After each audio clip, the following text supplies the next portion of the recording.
2011 as a cow extension specialist. He serves as the faculty coordinator as well for the Kansas State Purebred Unit on the faculty management team the Beef Cattle Institute, at the Beef Cattle Institute. Dr. Weaver is also currently the Executive Director of the Beef Improvement Federation. We also had the privilege to listen to him already 2 times during our yearly Stockman schools that is normally held at Oldham.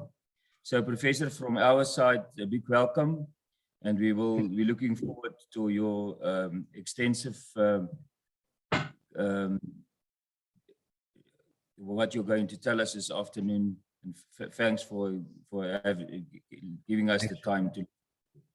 Izan, if we can start with you, and then I will have a few statements to do, and then we will go on with Professor Weber's lecture. And then because of the time, we will ask you to keep your questions to yourself till the end of the lecture of Professor Weaver, and then we will open so that you can ask some questions. Thank you, Izan. You can start. Thank you, Zitza. Can I just ask you from the Brahman office to just admit the guys that will still be coming in okay. As I do my talk. Good afternoon, everyone. So I'm going to look at the market requirements and how this relates to cow size. So if we first off just look at the genetic flow of genetics through the beef cattle value chain, we start off with the seed stock or the stud industry, and then the genetics flow down to the cow-calf or commercial operations, down to the feedlot sector, down to the retail export sector. But what is important to realize is that everything starts with the seed stock sector.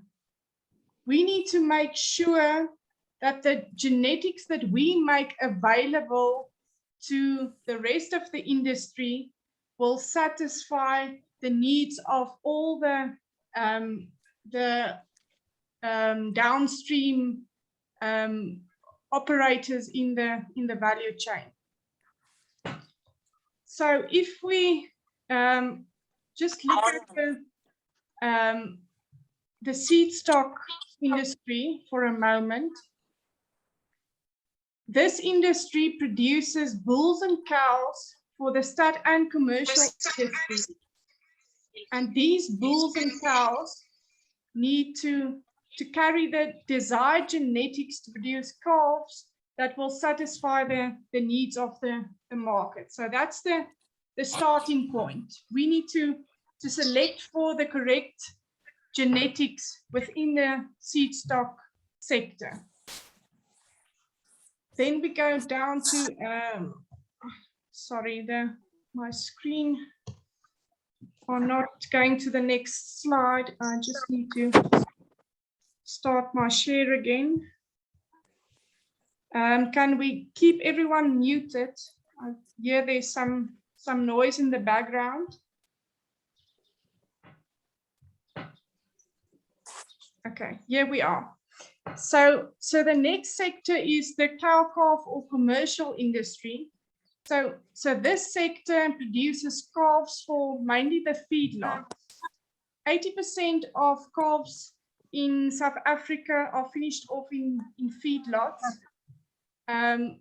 So this is an important sector within the industry. And these calves need to be produced efficiently. And as Prof. Weaver will also show you later on, cow size influences the efficiency of a cow-calf operation. So we need to produce cows that will meet the requirements of the feedlots. So they will need to grow between 1.5 to 2 kilograms per day, have a good temperament, they will need to be feed efficient, and they will need to have high slaughter out percentages. So this is the product that we need to produce. Then if we look at the feedlot sector, so plus minus 50% of cattle in feedlots in South Africa are Brahman and Brahman crosses. So the Brahman breed plays an important part in this sector.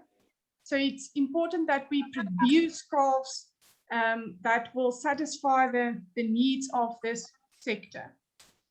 So in the feedlots, they produce carcasses of between 180 and 260 kilograms. And there's even abattoirs that produce carcasses of, or slaughter carcasses of up to 300 kilograms.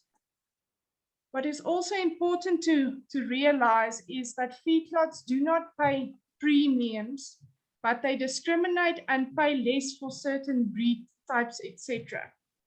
So we need to make sure that we produce calves that will satisfy the needs of and will not be discriminated against by the feedlots. So here I just want to show you how carcass size increased over the last few decades.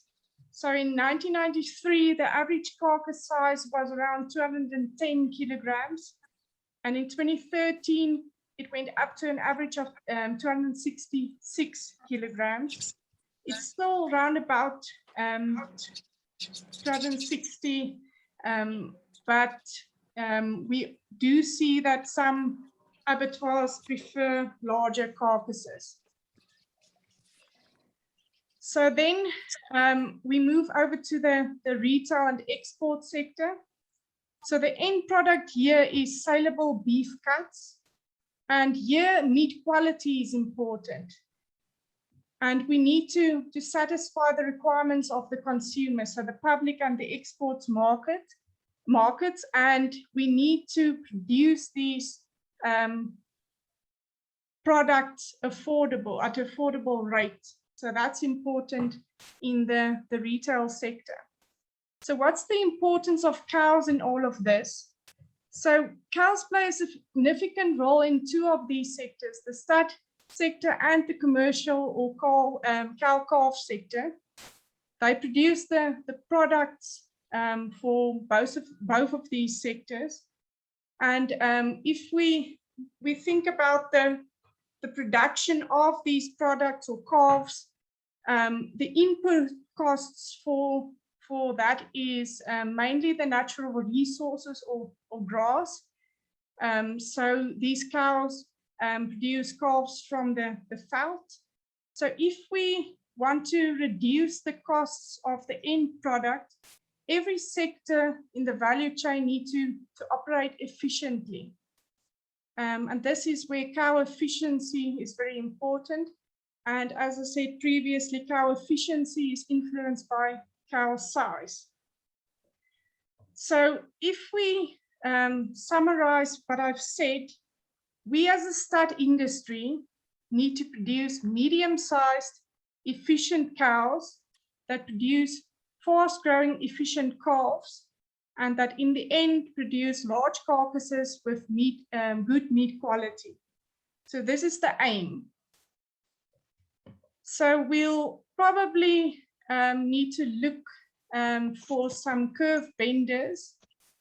So bulls that will produce medium-sized, efficient cows, but will also produce large yearling and final weight calves that produce large carcasses or eye muscle areas. So I had a look at the South African Brahman database, and I filtered on the EBVs for the different traits. And there's a few bulls and still active bulls that meet these requirements. So I just extracted one of the EBV charts. And for example, this bull as a EBV for 400 and 600 day weight in the top 10 to 20% of the breed. And he produces cows that is around breed average, as you can see over here. And then for the carcass traits, he is in the above 10 to 20% for carcass weight and eye muscle area. And then he's also in the top 1 to 10% for feed efficiency. So these are the kind of bulls that we will need to look at going forward if we want to meet these market requirements along the way. So yeah, that's my story. Thank you. We can continue with Zitza, and we'll have some questions at the end of the talks. Thank you, Izan. I'm going to have my short input on this. I just want to ask everyone just to have a look at your microphones, so that it's all been muted during the time that the speaker is on, so that we do not have any background noise. And if it's possible, also put off your camera as well, because we want to, at the end of the sessions, we want to recast this lecture, so we do not want anything else on that. If I can go on with my presentation. Can you get it on? Is it on? Yeah. Okay, we're going to have a short talk on carrying capacity, cow size and weight. Carrying capacity and nutrition needs determine stocking rate and yield, while breed choice and herd size must be managed for optimal profit and extensive systems. As you can see on that slide, we had a very good lectures on this topic in our supplement in number 3 of the 7 divisions that we've already done. So you can go on and read all that stuff. Just to comment on that further, there's a few stuff of comments that we have to make. The first one that is important is LSU, or livestock unit. This has been determined in 1983 by Dr. Heinz Meissner and his colleagues for the South African system. The concept of one livestock unit is a 450 kilogram ox gaining 500 grams per day on veld grass. So if you go on then and you relate that back to lactating cows, either medium or big frame animals, you will have the following. That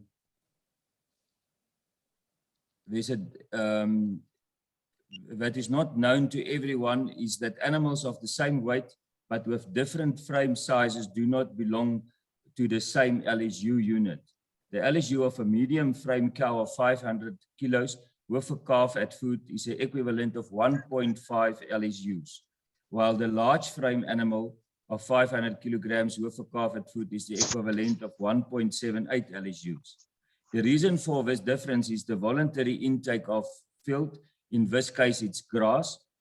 Coming back to the point where the medium frame animal will take in 13.5 kilograms a day, while the bigger frame animal will eat almost 15 kilograms a day.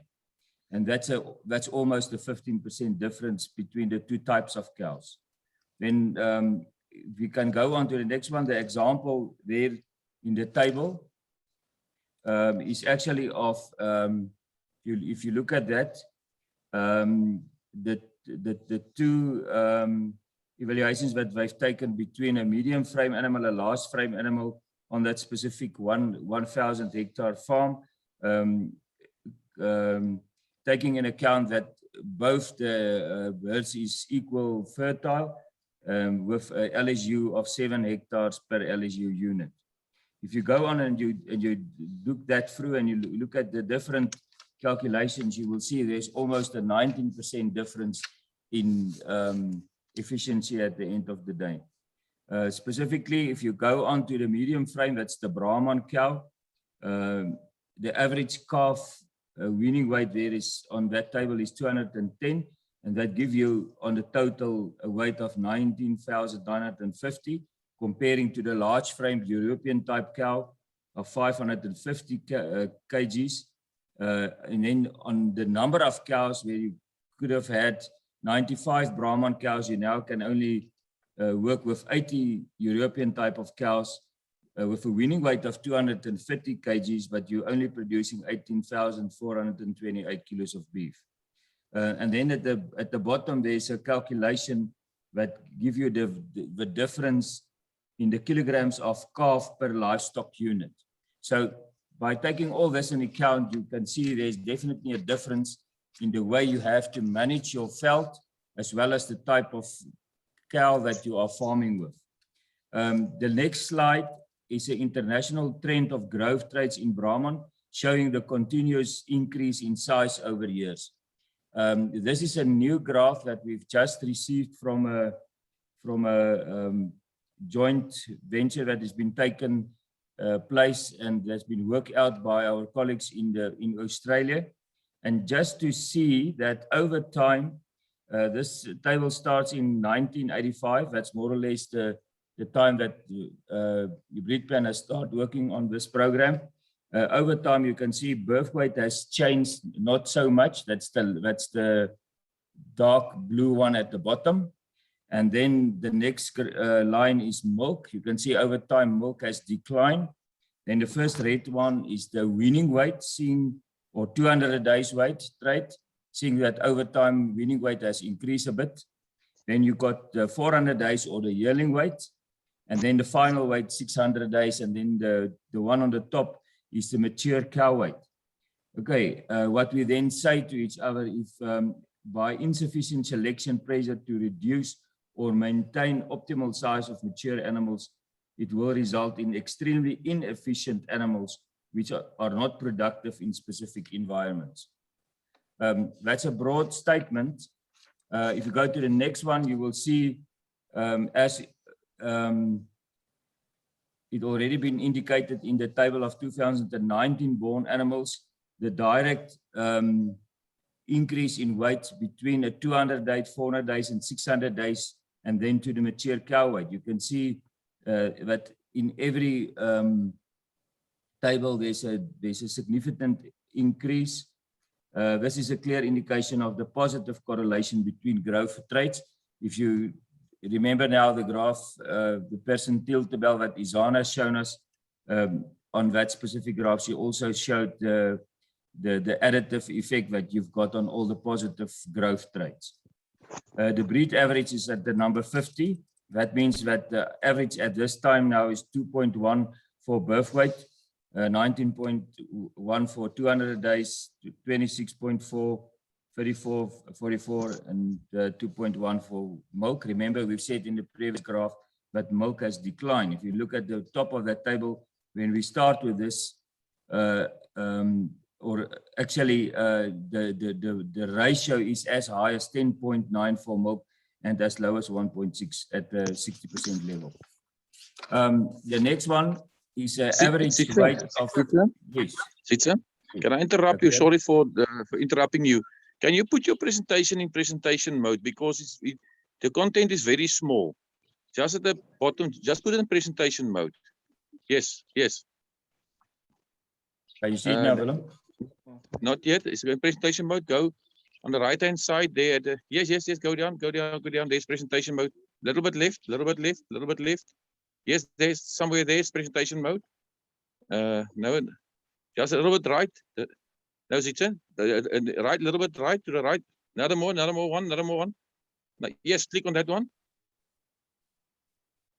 Then it should be in presentation mode.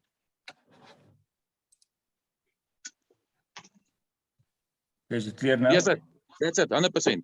Now we can see it. Sorry for that one. Sorry for the inconvenience. We didn't notice that. Okay, this table is showing you actually the average weight of cows now in the USA, Namibia, and South Africa. The first one is the mean. It's not the average; it's the mean kilos of the mature cow weight with the first calving, then second, third, and fourth calf. And as you can see, in all different countries, it increases over time. And then you've got the adjusted mean. By looking at this, you can see there's quite a difference between the Namibian and the South African kilos of cows over time from the one to the fourth calf, stating actually that the environment has got a huge influence on the type of animal that we are farming with. And actually, to say is that our environment and especially our climatic conditions between Namibia and South Africa, in some instances it's the same, but for instance in the Limpopo area it's more subtropical, so you will be able to farm with bigger animals there and at that time still be efficient.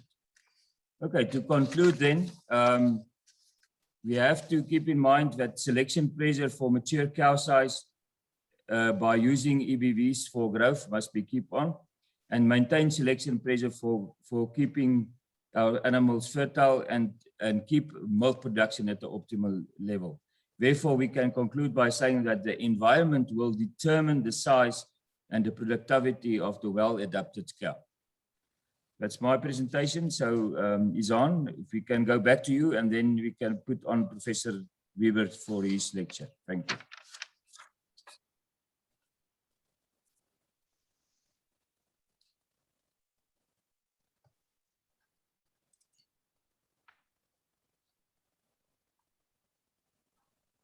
Prof. Weaver, you can start.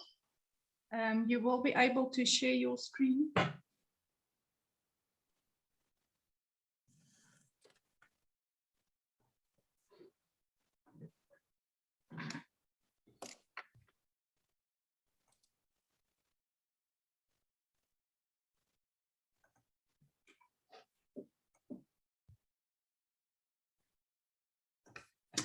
How about that, Izan? Just a single slide with the effective cow on it. Does that look okay?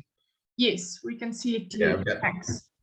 Dual screen setup here with shares or slideshow and presenter mode going. So I want to make sure I got the right one on the right spot. So great. Well, thank you again for the invitation to speak to the group there in South Africa. I'm really delighted to have the opportunity and really appreciate the previous speakers' comments. I think they're very applicable to not only the situation obviously there in South Africa, but more broadly as we think about improving cow efficiency and sustainability measures across the beef value chain. We have these sort of competing interests, right? So as noted in the South African data, an increase in carcass weight over time. We've observed that here in the US as well, but much heavier carcass weights. But now, slaughter steers carcasses average somewhere around 850 pounds, so roughly about 400 kilos, and continue to increase. And so that means very heavy live weights of animals leaving the feed yard. There's a connection back to the kinds of genetics, obviously, it takes to raise those kinds of genetic potentials in the feed yard, and has become a challenge for us. And as noted, the stocking density for a cow-calf producer is one of the major determinants of profit when you work on a fixed land base, as many cow-calf producers do, both here in the US and around the world. So I think a very timely topic, and glad to have a little bit of time here to reflect on that and talk about the effective cow. And one of the things, and I use this slide a lot because I think it helps set the context for us in terms of what is optimum? So I occasionally go to the old Webster dictionary, and this is the definition of optimum. And the first one there is the amount or degree of something that is most favorable to some end, especially the most favorable condition for the growth and reproduction of an organism. And I think this speaks so clearly to calf production in particular, that we have an animal that we expect to go out and reproduce on an annual basis, raise a desirable calf product, and do that typically with minimal supplementation. And so we have, I think, high expectations of what our cows do, and we have to have some control over the genetic influence that goes into those animals, with particular regard to mature weight and cow size, because that has a direct impact on efficiency. So we're going to talk real quickly about what is an efficient cow, and in my view anyway, and hopefully it resonates in the Southern Hemisphere as well. What are trends in mature cow size and growth traits? As you recall, last fall, we talked a fair bit about this, so just kind of a couple of recap slides to help set the stage. Some discussion about what are the relationships among mature cow size and reproductive traits and production traits, and then ways to improve production efficiency at the cow-calf level. In particular, how do we leverage crossbreeding systems, so heterosis and breed complementarity, to improve efficiency.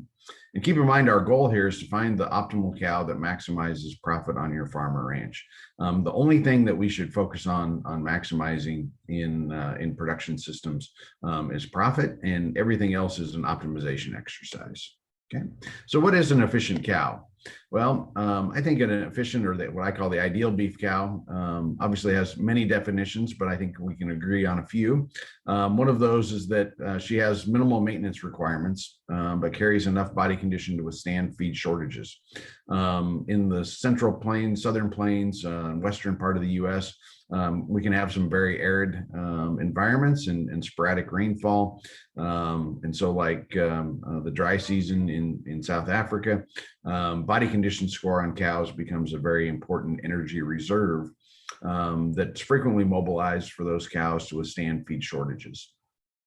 That cow needs to produce enough lactation to raise a good, healthy calf.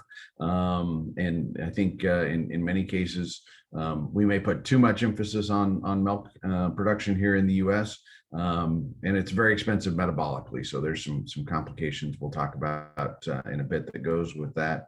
Most importantly, she gets pregnant on time every time. So this expectation of annual calving in our system is very important to meet annual cow costs and make sure the enterprise continues to be a going concern in the business environment. And lastly, here has excellent maternal characteristics. So, good feet, legs, udder quality, teeth, longevity, those sort of things, reproductive efficiency, and so forth. So I think that's kind of a snapshot of what we want the cow to do. One of the resources I like when I start thinking about cow efficiency is to reflect on some literature, and this one's a fairly historic piece, but one that's got a lot of really practical components to it, and it's the Proceedings of the Beef Cow Efficiency Forum, published in the mid-1980s, right at the front of our 1980s farm crisis here in the U.S. And we'd had increasing costs of production, particularly petroleum and other inputs that were rippling through the agricultural sectors, and made people really think about inputs and input costs, and how do we improve efficiency. And so in that proceedings, and I've got a digital copy if anybody would like one, I'm glad to send that. It's a little big, but we can get it pushed around these days. But Dr. Cora, actually the predecessor in the position I had here at K-State, said, thus, as we strive to improve growth rate in the cattle industry and to make the commercial cow more efficient from the standpoint of utilizing nutrients, we must ensure that we do not deviate from the goal of maintaining an optimal level of reproductive efficiency. And I couldn't say it better myself, that if we change genetic potentials and those result in decreased reproductive efficiency, we really need to go back and rethink our approach. And I think that's true for cow size. As we look at trends in cow size here in the U.S., we've certainly made beef cows much larger. And a lot of that comes as a correlated response to selection. We've obviously selected for increased weaning and yearling growth in our populations here. These are genetic trends through the mid 2015, 2014 time period. The trajectories haven't changed markedly since that time, and have really changed the growth and mature weights of these animals. What we've not done well is put a kind of downward pressure on the mature weights of cows to contain that. We've selected for increased growth, and then the correlated response has been increased mature weight. This is some data from the U.S. Meat Animal Research Center, sort of documenting that change in cow weight. And much of this came through, sort of the selection of the 70s and 80s and early 90s as we tried to rapidly increase growth rate in cattle. Obviously, introduction of continental European breeds in the early part of that time frame. So the red lines represent cycles 1 and 2 of the germplasm evaluation report or exercise at the U.S. Meat Animal Research Center, and the blue bars then represent cycle 7 of that breeding program. So dates early 70s to basically 2000, and in that period of time, mature weights across basically all breed groups increased substantially, and roughly about 300 or 150 kilos. So a pretty massive increase in mature weight. The relationships then among traits is that that correlated response is real. And if we don't put downward pressure on mature weight, as we continue to select for increased growth rate, we're going to increase mature weight. And so these are the genetic correlations and heritabilities on the diagonal of this table for weaning weight, carcass weight, mature weight, and mature height. And what you see is obviously all the traits are fairly heritable, but some strong genetic correlations between traits. So carcass weight and mature weight, 0.82. So if we square that, so roughly 2/3 of the change in mature weight is driven by change in carcass weight. And so there's a very strong genetic antagonism there, genetic correlation, and we need to work actively to manage that.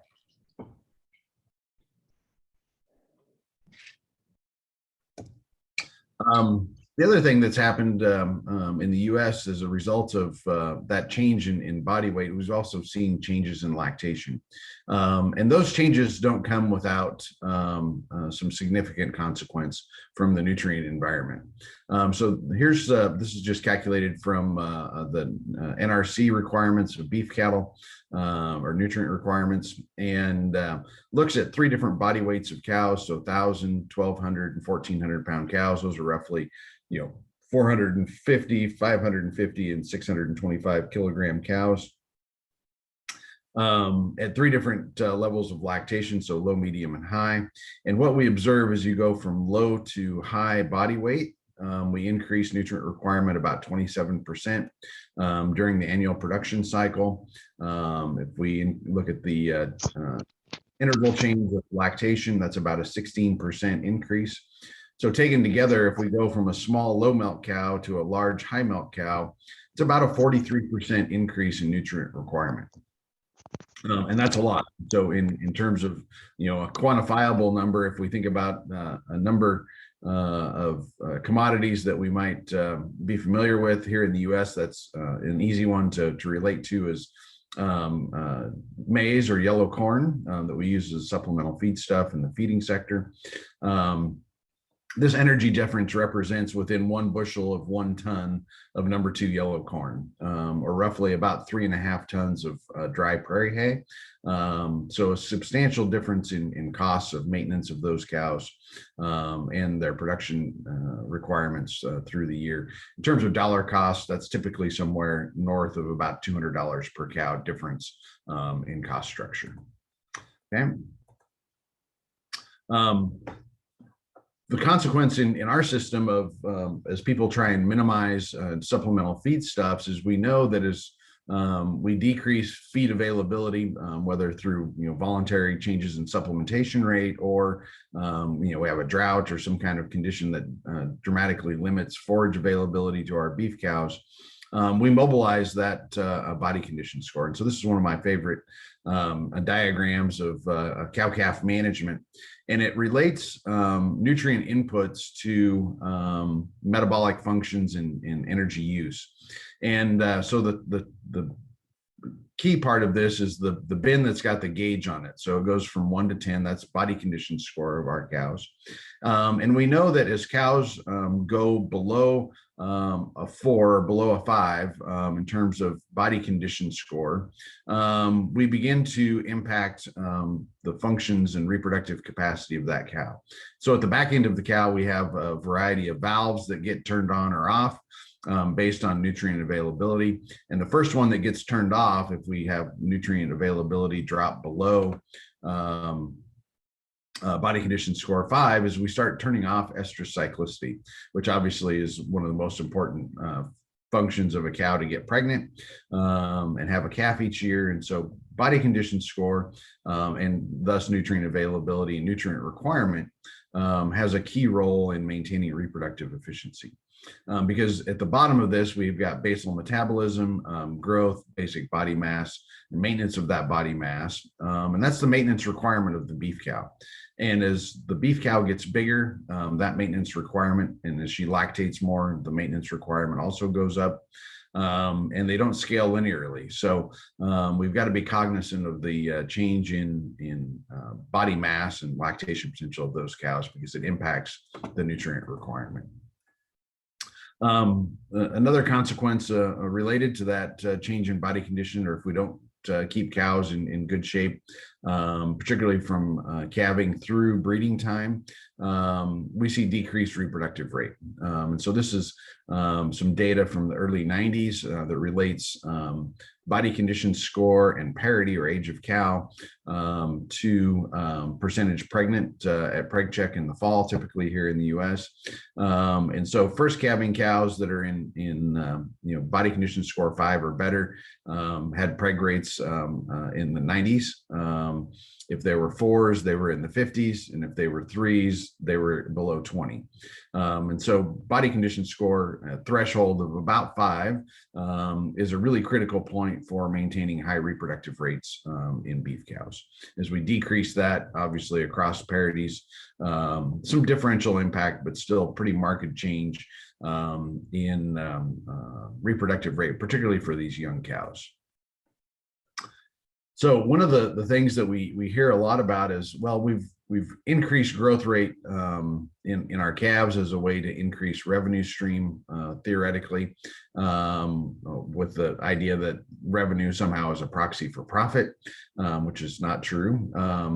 But as a function of that, we've tolerated these bigger beef cows with the idea that they actually produce heavier calves. And what we find is through some data analysis, this is from the CHAPS data in North Dakota, that smaller cows actually weaned a greater percentage of their body weight. So the calf weaning to cow maintenance is more favorable in small cows. In fact, the cows that were 1,200 pounds and under weaned an average of 617 pound calves. The cows that were 1,600 pounds and over weaned an average of 434 pounds. So these more modest sized cows do a better job in terms of converting grazed forage to calf product. And we know that there's a wide variation in calf performance due to cow weight.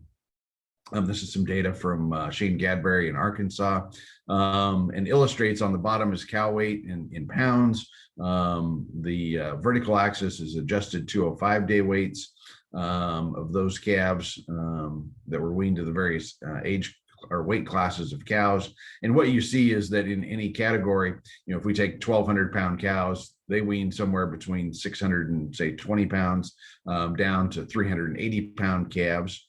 Or if we go the other direction and look at calf weights, say 550 pounds, there were cows that weighed 950 that weaned that heavy a calf, and cows that weighed 1,450 pounds. So we see lots of variation in cow weight to cow size. We do know, though, that there's a general trend as heavier cows tend to wean slightly heavier calves. In this case, those calves were about every 100 pounds of cow weight added about 15 pounds of calf weaning weight. Some other data from Oklahoma published in 2010 reported that in Oklahoma anyway, that increase in calf weight was about 10 pounds for every pounds of cow body weight. So if we think back to the slide of nutrient requirements, 100 pounds of cow body weight, let's say we went from 1,000 to 1,100 or 1,200 to 1,300, we only got 10 pounds of calf weight. And so the question becomes is, does that additional calf weight actually pay for the increased maintenance costs of those cows? And in many cases, they don't come anywhere close. Okay, some econ data published again from Oklahoma State looked at various cow body weight scenarios and breeding systems to try and get at an optimization of what cows were the most profitable. And under that system, under all the breeds and calving season and forage types, the highest net present value cows are the ones that were expected to make the most profit over time, were 950 pound cows, which happened to be the lightest cows that they modeled. And so to the previous speaker's point, stocking rate for smaller cows changes net farm income dramatically. And so, maintaining appropriate stocking densities and using smaller cows to increase those stocking rates produces more gross pay weight or pounds of calf weaned. And that's really, really important for farm profitability. Okay. The other component to think about here too is that it's not the individual performance of animals necessarily that points us in the right direction for making system level decisions. So we know there's this relationship between calf weaning weight and mature weight of beef cows that's positive. And so as cows get heavier, calves get heavier. We've shown that data here in a couple of spots. What's really important to note though is that as cows get heavier, the weaning weight per cow exposed, which is a much better metric to use in measuring cow herd efficiency, actually decreases. And the reason for this is a diminishing return related to reproductive rate. So as cows get heavier, an increasing percentage of them fail to reproduce. And so if we look at weaning weight per cow exposed, which is how many cows did we turn out with the bull relative to how many pounds of calf weaning weight do we generate the following weaning, gives a much better measurement of cow herd performance and efficiency. And the reason that the individual weaning weights aren't a good metric is they don't capture any of the failures. Actual calf weaning weights are the results of all the successes in our production system and don't capture the failures, where weaning weight per cow exposed does a much better job by capturing that change in reproductive rate. So a quote from our cow-calf efficiency proceedings document, Steve Rodakovich, a noted cow-calf producer here in Iowa, stated that efficiency has to be viewed from an operations standpoint and not from a per cow or per steer basis. So it's at the system level. And that's a very important concept.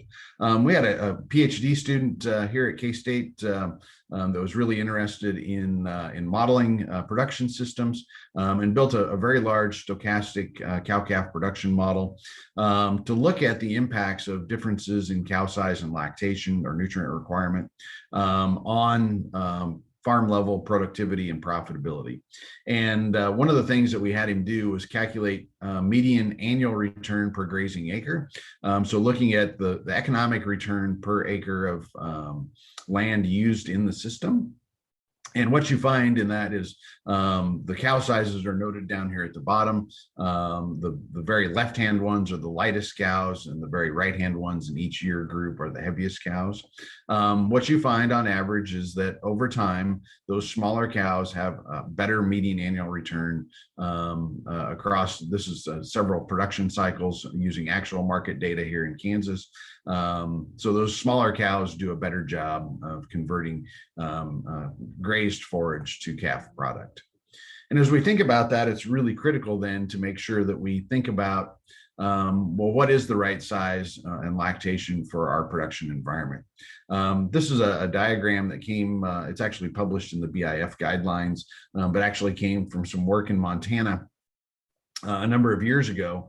And it relates to nutrient environment as a function of precipitation or rainfall, and what kinds of cows or lactation potential we might tolerate. And so as you look at that, and I apologize, I should have done some math to convert this from inches to millimeters or centimeters. But in the story goes in arid environments, so 12 inches or less, we need much smaller, lower maintenance kind of cows to manage risk and cost. It's not to say we can't run bigger cows in those environments. They just require more supplementation to maintain body condition score through the production cycle, which means increased cost. So as we work to optimize profitability, or production and maximize profitability, we have to be cognizant of these differences in mature weight and cow size as they relate to maintenance requirements. So another way that we can work to improve sort of the adaptability and functionality of our beef cows in their native production environment is to use all the tools at our disposal. So making sure that we select cows of appropriate mature size and lactation is one step of that. And we use the additive genetic tools of EPDs or EBVs to control those selection points.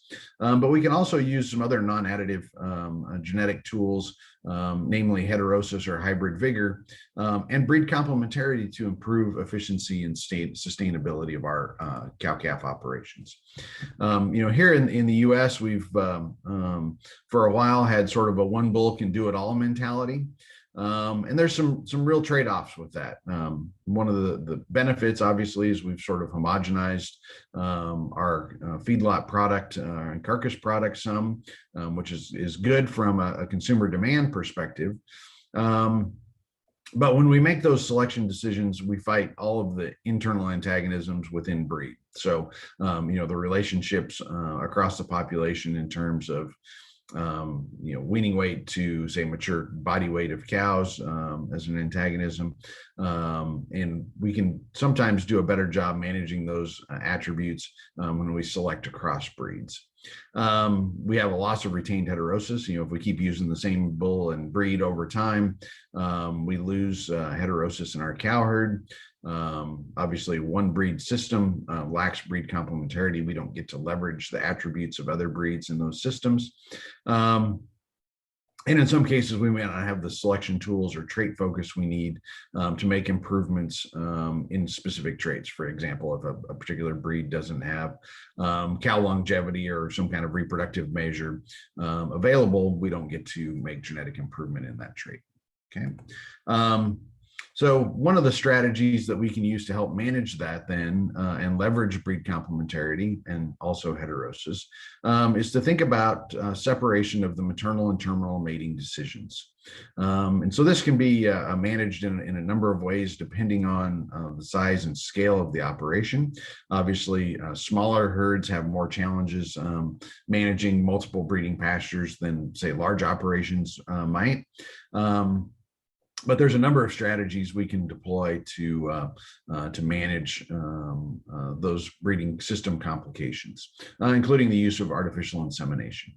But the goal here is to really focus on selecting the right kinds of bulls to make cows.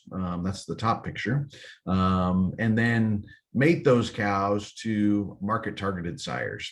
So make the cow fit the production environment through selection. And arguably the way we make most of our genetic improvement in our cow herd is not through individual cow selection, but it's really through very strategic selection of the sires that produce the replacement females that we retain in our herds. Okay. So, again, market or environmentally adapted cows via selection, and then mate those cows to bulls that produce high value carcasses in the value chain. And I think this can lead to lots more flexibility in how we build our product. So what is heterosis? Well, heterosis, or hybrid vigor, is that extra boost in performance we get from crossing two breeds. So the more divergent the parental lines, the more heterosis we get. Obviously not available from within breed mating. So you might have, let's use Angus here in the US, very large population. We can't really select from the fringes of that population and expect to get heterosis.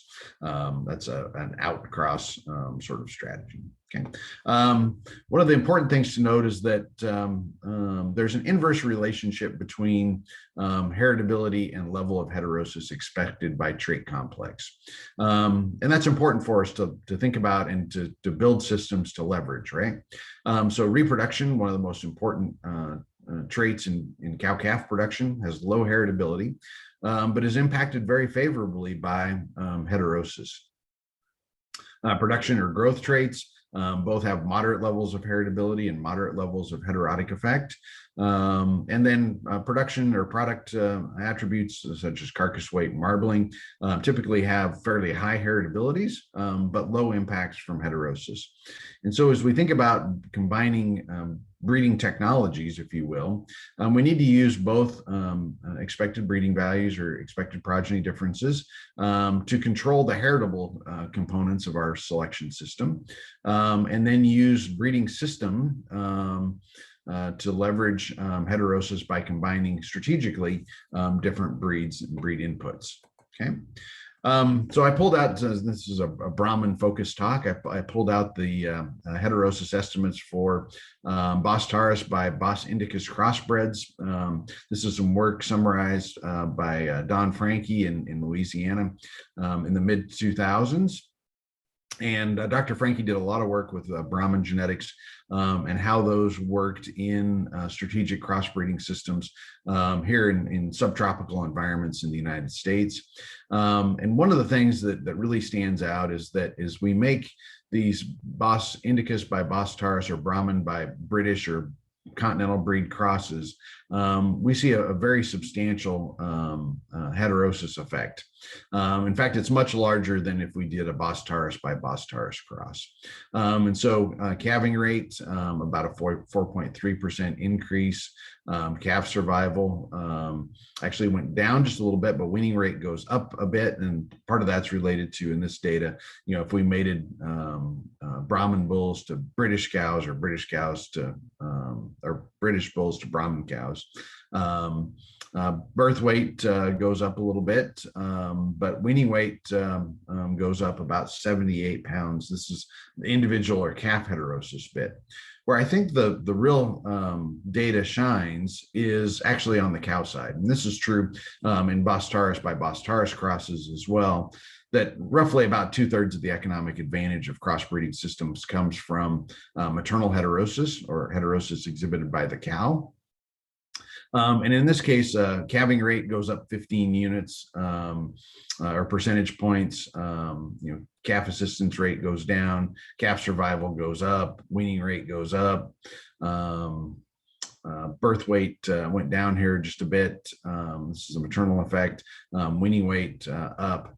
The key thing here, though, is if we go back to the metrics of cow-calf production efficiency of weaning weight per cow exposed, about 91 pounds on average per cow increase in calf weaning weight per cow exposed, which is a very dramatic change, roughly about a 30% increase in productivity of those Bos indicus by Bos taurus cows compared to their straight counterparts. Okay, so a very important conclusion here that we can use heterosis to dramatically change the input-output relationship in our production system. And so here's this is some summary of data from Tom Jenkins at the Meat Animal Research Center in Nebraska. We see in Bos taurus crosses roughly a 20 to 25% increase in weaning weight per cow exposed. Bos indicus by Bos taurus crosses upwards of 50% in some cases, and again, a function of, if we look at the graph, we've got straight bred cows and straight bred calves as the par money, so that's a 0. If we mate straight bred cows to a bull of another breed and produce crossbred F1 calves, we see about an 8% increase in weaning weight per cow exposed. But where the real action is at is if we have crossbred cows and use those females to produce crossbred calves. In this case, it would be an F1 cow mated to a third breed bull. In the Bos Taurus stuff, we produce somewhere north of a 20% increase. Again, in these Bos Indicus crosses, typically somewhere north of about a 30% increase in weaning weight per cow exposed. And that has a dramatic impact on herd efficiency. You know, if we think about sort of a linear form of efficiency, and Gordon Dickerson at the University of Nebraska was famous for these sort of equations that really break down production efficiency in the beef value chain in a linear form. So it's adding and subtracting. There's no division in here. And some multiplication, but number of progeny really drives. So the first part of this equation, the dam weight times the value of that lean value of the dam, number of progeny times the progeny weight times the lean value of that progeny. That's the revenue stream. Impacting the number of calves born and also affecting stocking rate, if we control cow size and lactation, can dramatically change the revenue side here. Okay, so by simply increasing the number of progeny per dam through either selection, heterosis from crossing, or better management, we increase efficiency of production. So a really important piece of our system. Obviously, lots of different crossbreeding systems to think about. We won't cover those today, but they have differing levels of complexity and differing levels of return in terms of how much heterosis and retained heterosis we get out of them. The systems are dependent on, obviously, production goals, herd size, your replacement female strategy, and your available resources in terms of land and labor. Those all should go into the decision-making process about which crossbreeding system makes sense for your operation. We've just released a new copy of the Beef Sire Selection Manual. The third edition now is available online. If you go to ebeef.org, you can find that document, and it details all of these different crossbreeding systems and the limitations they have in terms of breeding system and so forth. Okay, so the question here as we kind of wrap up is, well, what do we do? Do we either change the environment to fit the cows? And I argue here in the US for a long time, this has been our mantra across production agriculture. We extensively use fertilization, herbicides, pesticides, all that stuff to change the cropping environment. We've supplemented beef cows, both energy and protein, for a long time to effectively change the environment in which those cows live. Alternately, do we think about how might we change the cows to fit the production environment? And I think from a longer term sustainability perspective, choice B here probably has more longevity and opportunity for us as cow-calf producers, as we think about how do we utilize non-human consumable feedstuffs to build a high quality, energy dense, nutrient dense beef product. Okay. So what other things might I do? Just a couple of quick wrap up slides here. One of the key things is know how much your cows weigh. And I think two important times to do that are at weaning and before calving. So we monitor that dry cow period, and which is a point in time where we can effectively change body condition score at low cost in beef cows to get them ready for calving and lactation. Obviously collect body condition scores and use that information to compute body condition score adjusted mature cow weights. The target is to adjust them to 5. So if, at least here in the US, our body condition scores account for approximately 80 pounds of body weight. So for a body condition score 5 cow that weighs 1,200 pounds, body condition score 4 cow that weighs 1,200 pounds, her adjusted mature weight at body condition score 5 is 1,280 pounds. Okay. What else can we do? Well, one of the key things I think of management is understanding where the failures are in our system. Obviously, if we don't measure it, we can't manage it. So understanding, what heifers failed to breed as 2-year-olds or 3-year-olds in our system, depending on how that's structured. Do they not reach breeding age or puberty?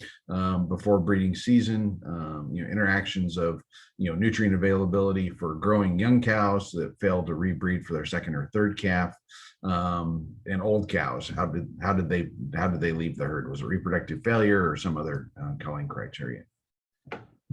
The other thing we can do is affect our selection system. And for many of us, that means moderation as we build cows in milk or lactation EPD, moderate levels of growth, higher dollars of index values for $EN, which is a dollars of maintenance cost savings in Angus here, and then implement a crossbreeding system. So how do we increase efficiency through heterosis and breed complementarity? Again, with the idea that we select cows or their sires more appropriately to fit the production environment. And then we mate these cows to produce a desired calf product. So a terminal sire mating system. So with that, I'll wrap up, and I think we've hopefully got a few minutes left for questions, and glad to answer those.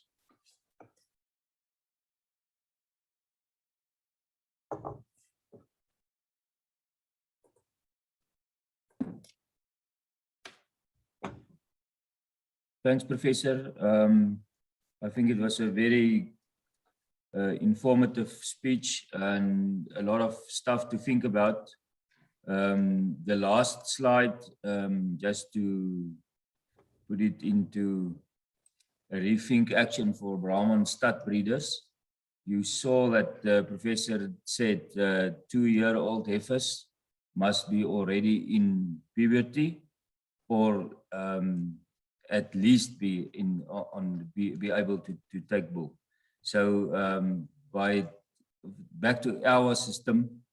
I think most of our breeders are farming in very extensive conditions. The average age of Brahman females calf at 37 months. If you do take that into account, do you think that's good enough, or can we still work on that and get it down, for instance, to 33 months?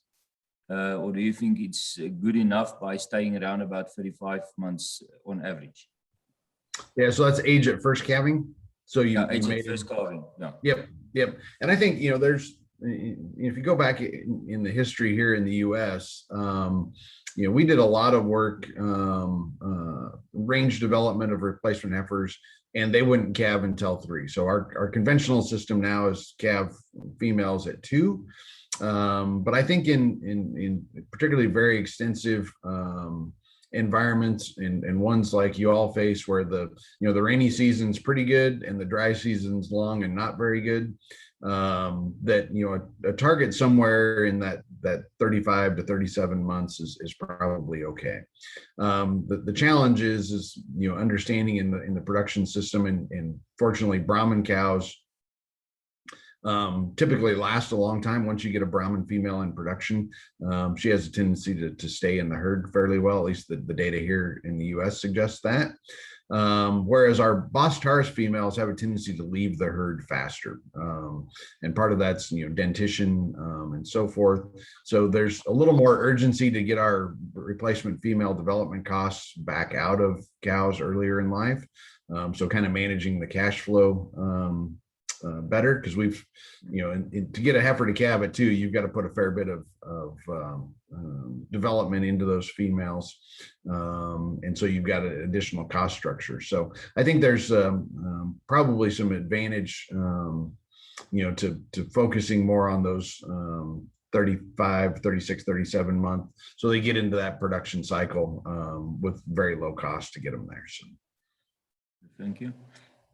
Any other questions from any people on the line still?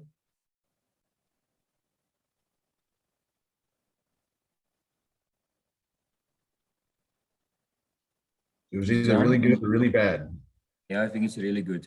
Izan, any comments from you? And if there's no further questions, I want to ask Wayne, I think if you can just thank Professor Weaver for being with us. Izan, any comments from your side?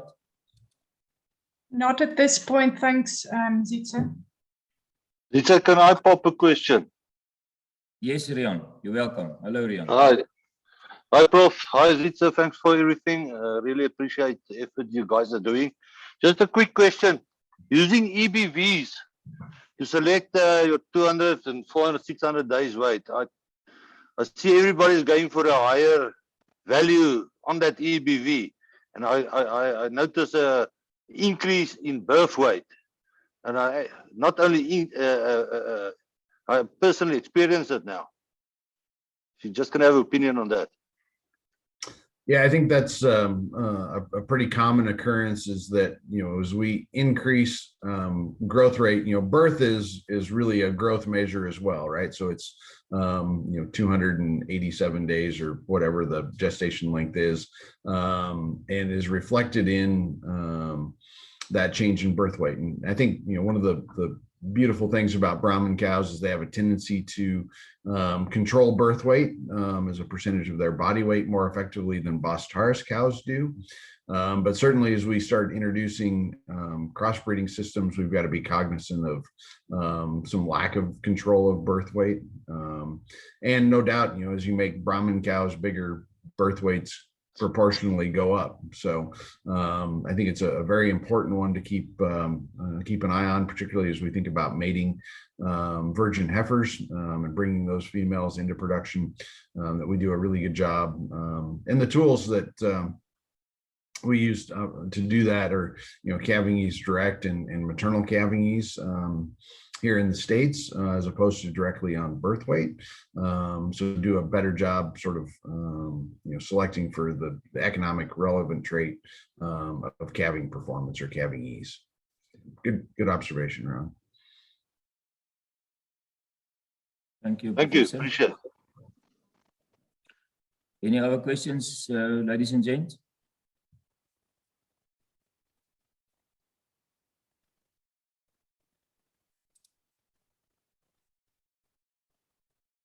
Okay. It seems to me everyone has got an answer with his problems.